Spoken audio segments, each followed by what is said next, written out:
Hello and a very good day to Mr. President and all executive members. Today's report is about US-Saudi Arabia relations. But before we further ado, let me introduce myself and other my committee team members. I am Nur AINNA and we have Nur Anisa AMIRAH, Nur FATIN LIYANA and SHARIFAH NURALIYA ZULAIKHA. And now let's begin.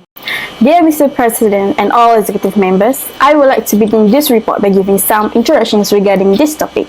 Mr. President, we all know that for more than 70 years, the United States and the United Kingdom of Saudi Arabia have had a strong relationship founded on the mutual respect and shared interests. But the United States and Saudi Arabia are concerned about regional security, oil exports, and also imports, long-term economic growth. The United States and Saudi Arabia have established close contact on international, economic and also development. But now, because of the fracking revolution, US now is the world's largest producers of oil, making it less reliant on the Middle East imports. However, the Crown's now Prince Mohammed bin Salman has abandoned the kingdom's traditional, cautious foreign policy in favor of an aggressive approach, especially for us, United States. And in the recent year of 2022, represented a turning point in US-Saudi relations, whereby with the two countries clashing on multiple fronts over the previous 12 months, most notably over OPEC's decisions to dramatically reduce oil productions. According to the experts, the relationship, which has been founded on the exchange of oil for security for the previous 7 decades and have been particularly unique this year, as Saudi Arabia has gained huge concessions from the United States, while Washington has been frequently ignored. And now let's take a look for an overview for this report. So in this report, our team members will focusing on national interests of US Arab. What does the US get from the Arab? US respond to policy from Arab, policy recommended to Mr. President Joe Biden, preferred American foreign policy, and last but not least, policy implications towards other countries. And now I will pass to Nur Anisa AMIRAH. Good day to Mr. President Joe Biden. My name is ANESA AMIRAH bin ZAHARUDIN. My matrix number is 280516. Today, my part, I will focus about the analytical framework of U.S. foreign policy. So, the focus of my part is the policy that have been made by U.S. to Arab Saudi, which is the first is open door policy, also being called as all dependency policy of U.S. towards the Arab Saudis. So, what is open door policy? During the 20th century, U.S. leaders were aware as early as World War II that one day the nation will no longer be able to supply its growing consumption from domestic oil production. So this realization had actually led to a determination of the nation to maintain an access to the great producing areas abroad, especially in the Middle East, focusing on the Arab Saudis. So there is two theories that explain this policy, which is the first is a balance of power and the second one is offensive realism. So what is balance of power? The exchange of power sources are related to the theory of balance of power. Balance of power is actually created by Watts, says that a policy that seeks and ensure equilibrium power in which no single state or coalition of states is in position to dominate all the others. So the balance of power explains the establishment of alliances, military build-up, and the last one is military rivalries. Second, balance of power is also closely related to the state preference on dependency on other states in order to gain equal profit from the relation or coalition within the states. By this, we could see on how US does not become hegemonic or the only one who gain the profit in this relation, but these two nations actually both gain equal profit by it. So US, for example, receive a reliable and stable oil supply from the Arab, while for the US, for example, also administered at least like 54.6 billion of military support toward the Saudi Arabia and the United Arab Emirates UAE from years of 2015 until 2021 has been reported by the Department of Defense. So these give them the equal of power from this bilateral relation. However, the relation between these two nations faced ups and downs after the tragedy of 11 September, where some countries are labeled as a terrorist countries because of Arab citizen involvement in this incident. So throughout the year, we can see on how the balance of power theory shifted into offensive realism between Arab and US bilateral relation. So offensive realism is a structural theory of realism that views states as power maximizers. It explains that the competitive nature of life under anarchy in which states can rely be confident of their security and must always view other states' increase in power as a suspicion movement. So as a result, these states are often tempted to expand or otherwise strengthen themselves to weaken the other state in order to survive the long haul. So this theory can be explained throughout the scenario that happened between US and Arab in 20th century. That's all. As the century changed, the foreign policy of America also changes, and change of president also remarked the changes of the foreign policy of the nation. So in this foreign policy, we can view it in two centuries, which is the first 20th century and 21st century. For 20th century, we can focus it on using the theory of balance of power theory. So during the 20th century, US-Arab relation was tightly mainly because of the oil trade as their main concern. And in the early years, US was known as one of the countries who produced an oil. And even in 1880, United States is responsible for 85% of the world's crude oil production. However, around 1919, the US Geological Survey estimates that US oil supplies will run out in 10 years, and triggering the country's first oil security fears. Therefore, the US government began active oil diplomacy, insisting on open door policy or oil dependency policy that would allow all companies to compete for foreign concession regardless of national origins. And in 1938, Saudi Arabia is found to have vast quantities of oil, as concern growing about the diminishing US oil production capacity. President Franklin Roosevelt declared Saudi oil as a vital to U.S. security, and as exchange, U.S. will provide with Arab Saudi financial and military support. A few years later, the world's biggest oil field is found in Saudi Arabia, and the country quickly became the world's largest exporter of the oil, and the US government facilitated this expansion by insisting on open door policy of equal opportunity for US or other foreign companies.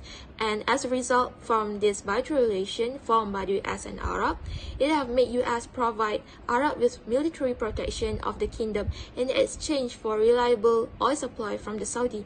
And the balance of power also can be seen when US-Arab relation actually face an ups and downs because of the war and other incidents such like the 11 September incidents. Knowing they were neglected by the US, Arab had searched for an external power which would prevent them from further threats, since they are surrounded with war countries. And during this period, Britain was the first one to help Arab Saudi, even though Britain know that Saudi Arabia facing with an economic challenges. And realizing that British is helping the Saudi Arabia, US had to intervene with this relationship, which has rooted in the past. So the US had decided to include Saudi Arabia in the land lease program in 1943. This shows that Saudi is just equally strong to US in their relationship. They know even US neglected them, they will come again to Arab due to their dependency and all interests on Arab countries. So this theory can be used to see the balance of power between these two nations. For the 21st century themselves, US-Arab relations had faced ups and downs since the Congress of War had happened and separate of view between US and Arab regarding the international relation.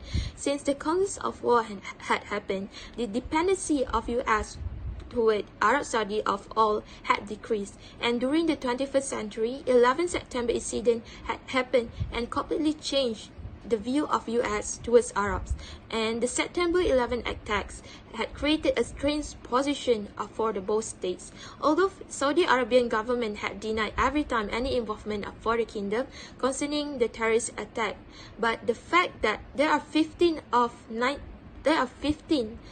hijackers were coming from Saudi Arabia mean for some reason that there was an indirect responsibility that Saudi Arabia need to take from the incident. Therefore, the public opinion of both states had resentment toward each other. And when Barack Obama was elected as a president, there were complicated ideas about the future of bilateral relationship between US and Arabs. And one of the promises made by Obama throughout his presidential campaign was to reduce dependency on foreign oil. So Obama had led a plan called as New Energy for America, and the term was used in 2004 and presented during the campaign, and this had shown that the bilateral is now not based on balance of power theory, but now it is shifting toward the offensive realism theory. US does not want fully depend on Arab in terms of oil anymore, but they want to expand and strengthen their oil economy. According to Obama, reducing the dependency of US foreign oil by exploiting domestic reserve, increasing fuel efficiency, and increasing renewable energies was one of the solutions to all the problems related to energy diplomacy, and one of the steps taken on the path to energy interdependency was the shale revolution that took place during the Obama period.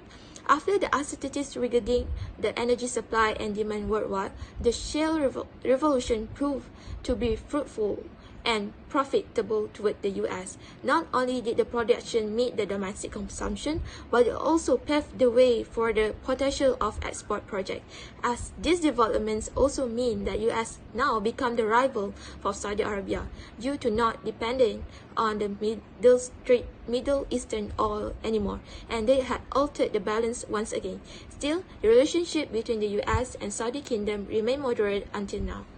For the policy implication to United States in US-Saudi relation refers to the oil dependency policy risk or trade, which US policy currently try towards with the Saudi regional concern in return of the oil trade. However, the oil reliance policy might pose a great threat to United States if they suddenly got into conflict with any other state. And also it should be known that US also rely on Saudi oil in terms of prices in the oil industry.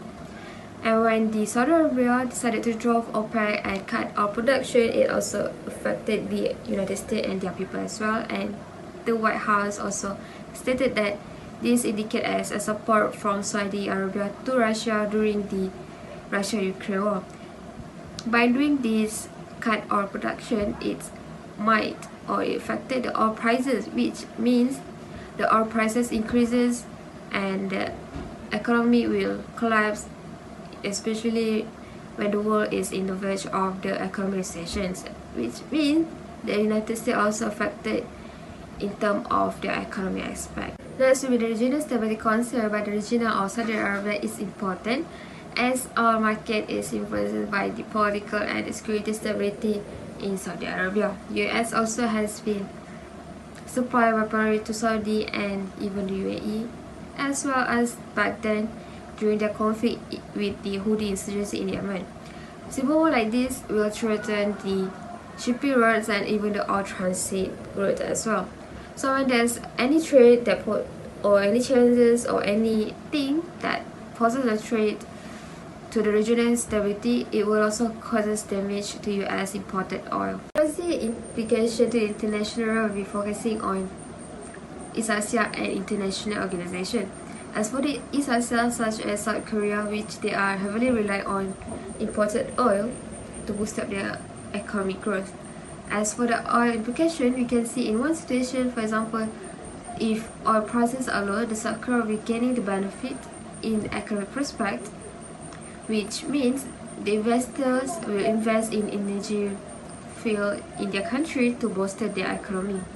As for international organizations such as European Union, in the case of the White House has stated that Saudi Arabia decisions in demanded a pact for OPEC and cut off production as a support from Saudi Arabia to Russia.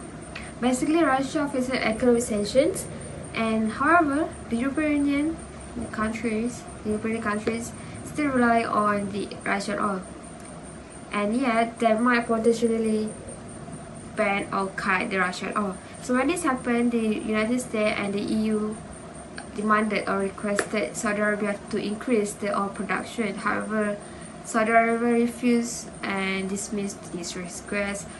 Simply put, those requests are basically a compensation for Russian oil and also the compliance for the economic sanctions against Russia, which eventually affected the European Union and also the United States as well.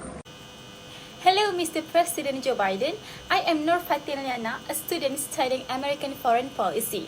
So, Mr. President, after our group did research on the relationship between the United States and Saudi Arabia, I have two important recommendations so that the US can maintain this relationship with Saudi Arabia. First, in terms of Saudi stability. The stability of Saudi Arabia is a cornerstone of US-Saudi ties, and in the past 50 years, Saudi Arabia has seen significant transformation, and some of which is potentially disruptive. Saudi Arabia faces considerable societal difficulties, including demographics and rapid population increase, comparatively sluggish economic opportunity growth, strict social and religious regulations, and an unstable area. And over time, Saudi Arabia will face increasing pressures. The rule of King Mohammed bin Salman presents a chance for the United States to advance the relationship to suit Saudi Arabia's and America's desire for reform. And after the rule of Abdul Aziz's illustrious sons, there is grounds for grave concern regarding the succession in Saudi Arabia and the potential instability that may occur. And future Saudi politics will be characterized by uncertainty as a result of the leadership transition from Abdul Aziz's sons to his grandsons, hence it influencing US-Saudi ties. My second recommendation to you, Mr. President, is in terms of oil security. The United States and Saudi Arabia have enjoyed a long and incredibly successful connection in the petroleum industry. So, the Saudi Arabia will remain the world's largest supplier of oil for the coming years and making it a long-term strategic concern for the United States. And over the past half-century, the United States has maintained a consistent policy of denying Saudi Arabia and the peninsula's oil deposits to enemy states. Moreover, the US also is interested in the broadest possible oil market, which includes Russia, but it should not indicate a confrontational oil diversification plan to the Saudi Arabia. So, Mr. President, I recommend to you that the US should reduce and diversify its dependence on foreign oil. The domestic instability caused by a local budget crisis and the dysfunctional labor market poses a significant danger to the Saudi oil supply and global energy security. That's all from me. Thank you, Mr. President. To finish this report, Mr. President, me and my team members feel that foreign policies of the United States plays a crucial role in the administrations of today, particularly with Saudi Arabia. Given the current state of the global energy market, one should not anticipate a significant Saudi policy shift in the near future. Indeed, rebalancing US-Saudi relations may have a positive effects on overall relationships. And that is all for today's report. Thank you. Good luck, Mr. President.